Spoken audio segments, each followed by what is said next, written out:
ಮುದ್ದೆ ತಿಂದ್ರೆ ದೇಹಕ್ಕೆ ತಂಪು ತೋಳಿಗೆ ಬಲ ಅಂತ ಹೇಳ್ತಾರೆ. ಹಾಯ್ ಹಲೋ ನಮಸ್ಕಾರ ಎಲ್ರಿಗೂ. ಮುದ್ದೆ ತಿನ್ನೋದ್ರಿಂದ ನಮ್ಮ ದೇಹಕ್ಕಾಗೋ ಉಪಯೋಗ ಮತ್ತೆ ಇದರಲ್ಲಿ ಏನೆಲ್ಲ ವಿಟಮಿನ್ಸ್ ಇದೆ ಅಂತೇಳಿ ಒಂದು ಚಾರ್ಟ್ ಕೊಟ್ಟಿದ್ದೀನಿ. ಅದನ್ನು ನೋಡ್ಕೊಂಡು ಮುಂದೆ ವಿಡಿಯೋ ಸ್ಟಾರ್ಟ್ ಮಾಡೋಣ.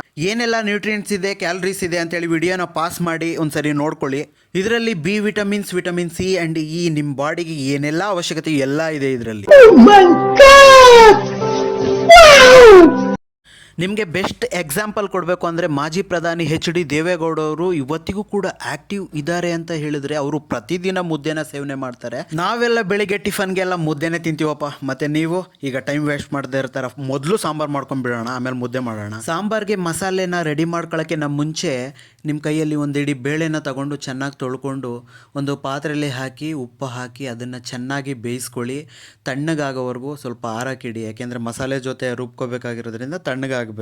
ಇವಾಗ ಒಂದು ಮಿಕ್ಸಿ ಜಾರ್ಗೆ ಒಂದು ಉಂಡೆ ಬೆಳ್ಳುಳ್ಳಿ, 3 ಮೆಣಸಿನ್ಕಾಯಿ, 1 ಸ್ಪೂನ್ ಜೀರಿಗೆ, ಒಂದು 6ರಿಂದ 7 ಮೆಣಸಿನಕಾಳು, ಕೊಬ್ಬರಿ, ಕೊತ್ತಂಬರಿ ಸೊಪ್ಪು, ಹುಣಸೆ ಹಣ್ಣು ಮತ್ತು ನಾವು ಬೇಯಿಸಿಟ್ಕೊಂಡಿದ್ವಲ್ಲ ಬೇಳೆ, ಅದನ್ನು ಹಾಕಿಬಿಟ್ಟು ಚೆನ್ನಾಗಿ ರುಬ್ಬಿಟ್ಟು ನುಣ್ಣಗಾಗೋವರೆಗೂ ರುಬ್ಬಬೇಕು.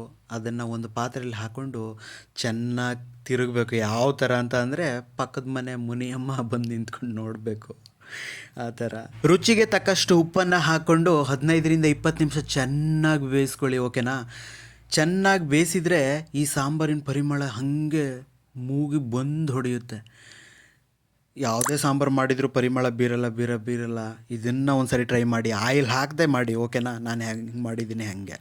ನಾನು ಮುದ್ದೆನ ಮಾಡೋಕ್ಕೆ 2.5 ಲೋಟ ನೀರು, ಒಂದು 2 ಸ್ಪೂನ್ ರಾಗಿ ಹಿಟ್ಟನ್ನು ತಗೊಂಡು ಚೆನ್ನಾಗಿ ಕಲಸಿ ಅದನ್ನು 10 ನಿಮಿಷದವರೆಗೂ ಬೇಯಿಸಿ, ಬೆಂದ ಮೇಲೆ ಅದಕ್ಕೆ ಇಷ್ಟೇ ಪ್ರಮಾಣದಲ್ಲಿ ಅಂತೇಳಿ ನಿಮ್ಗೆ ಗೊತ್ತಾಗುತ್ತೆ.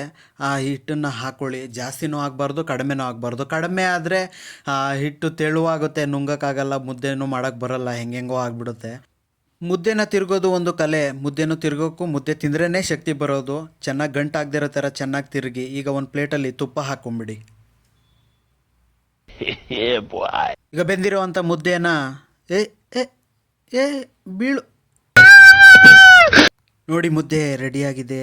ಯಾವ ಥರ ಬೆಂದಿದೆ, ಒಳ್ಳೆ ಡಾರ್ಕ್ ಚಾಕ್ಲೇಟ್ ಥರ ಇಲ್ವಾ ಮುದ್ದೆ? ಆಹಾ, ಫೈನಲಿ ರೆಡಿಯಾಗಿದೆ ಮುದ್ದೆ ಉಪ್ಸಾರು. ನಮ್ಮ ಕಡೆ ಕೆಲಸ ಮಾಡೋ ಅಂತಹ ಶ್ರಮಿಕ ವರ್ಗ ಏನಿದೆ, ಬೆಳಗ್ಗೆನೆ ಮುದ್ದೆನೇ ತಿನ್ನೋದು.